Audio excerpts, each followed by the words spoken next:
Hi and welcome to another video from me, Christopher at DBG. So this is all about me saying possibly goodbye to one of my old favourite armies. The reason I'm saying goodbye to it is I just don't play it enough anymore. I don't really get a chance to, and I find it very one-dimensional as I've played with this army all through 6th, all through 7th, and the strategy hasn't really changed, and in 8th I just feel it lacks a little bit, which of course is my Grey Knight army. Now yes, Smite is amazing. Every unit can do Smite, it can also do Hammer Hand, and because of that it's quite strong, even though the Smite is only 1 mortal wound, but it does go off regular unless you're playing the beta testing rules, which I feel if you use the beta testing rules absolutely muck up the Grey Knight army completely. So hopefully it doesn't get introduced for that, because they are a codex army after all rather than an index, so it's going to be a long time before they're actually updated. Also have a big contingency of Stormtroopers in there, or Kasrkin, well not Kasrkin, just normal Stormtroopers.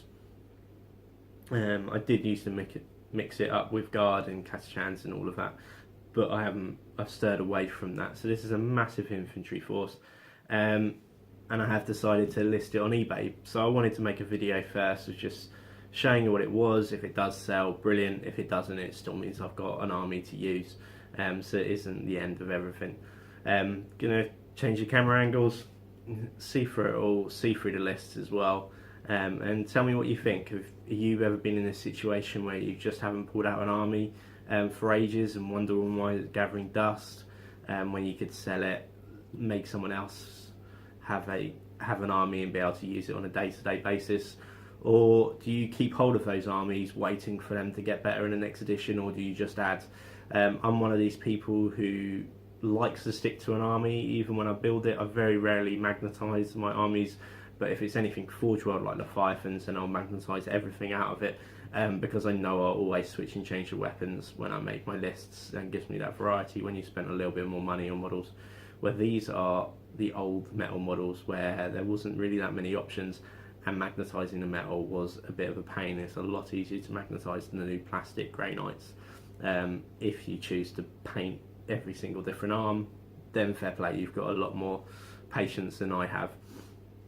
So like I said, it's going to be a bit of an overview of what the army is, and how I use it. It's roughly just about over 2,000 points, which works quite well in the current meta of 8th, that it is about 2,000 points, and it's all about heavy infantry. So without further ado, let's see what we've got. So here is most of my Grey Knight army. You can see it's very based on infantry, and there's a lot of infantry as well. So I'll start off with the HQs. Okay, just focusing in. So as you can see, it's got Hector Rex, who is, I think, an absolute beast. Where I've done a little conversion and changed his sword with a halberd just to fit into the theme of this Grey Knight army, because every single Grey Knight, apart from some of the sergeants on the old metal troops, is the power sword. Every other has a halberd, because it used to be the best weapon in the game. And Hector I tend to use either as himself, or because of the storm shield, use him as a different version of Drago as well. Behind him is Coteaz, and he has along 2 assassins as well. So there's quite a lot of punch in the HQs in this army. And then we have the normal Grey Knights. So each individual one is named on their left shoulder. A little bit of a Russian theme in names coming through. I don't want to butcher any of the names and try and pronounce them. So the first squad of 10 has 2 Incinerators. Then we have the next squad, which again is exactly a repeat of the first one with 2 Incinerators.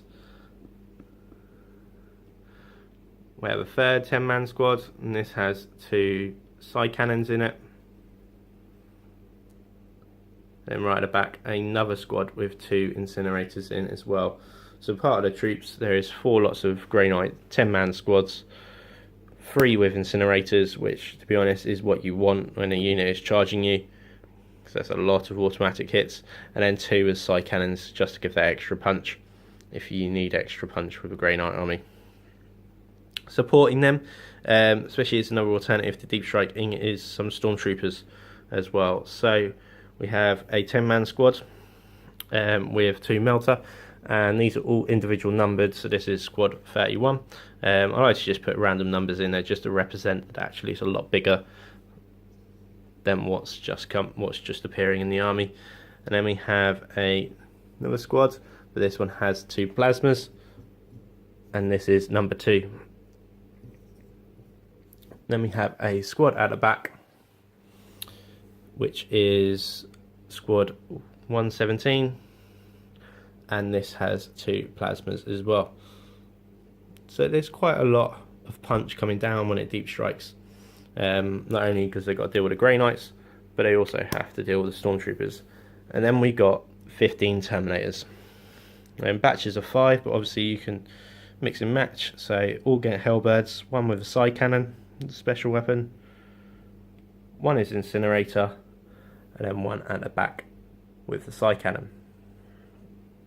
So tell me what you think. I'll put all the links up to the eBay on the description below, but I thought it'd just be nice to really show them off before they go off. I might get a game in before they sell. I don't know yet. All depends on how quickly it sells for.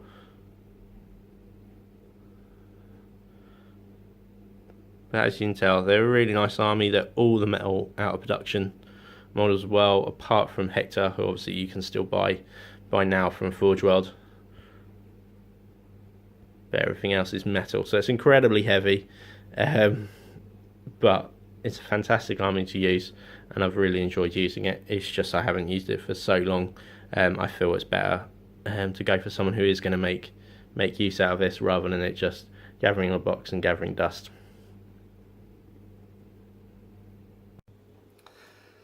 Hi, and thanks for watching.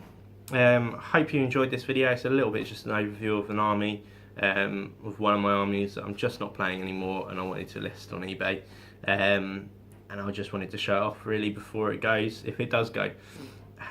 Be interested to know if you've been in a very similar situation. Have you guys been trying to sell armies? How's it gone for you when you're trying to sell your painted armies? But equally, how's it been just selling old armies? Have you become like a true hoarder, is probably what I'm trying to say. And I have been with some of my painted armies where I've just hoarded them and never used them afterwards. It'd be interesting to know how much you guys fall in this, and this is quite a big step for me for selling really classic army as well. But apart from that, massive thanks for watching. Be sure to check out our February giveaway competition. I'll put the links in the description below directly to that competition. It's run by James, and there's some bolt action video figures in there that are really, really beautiful. So be sure to check out that video and do what it says as well to enter in the competition. The last competition we had some people that did parts of the rules and didn't do all of it, so we couldn't enter them in. So make sure you follow the steps, because we want to make sure that everyone has the opportunity to be able to win this prize. Apart from that, thanks for watching. Wherever you're in the world, make it a good one, and happy hobbying.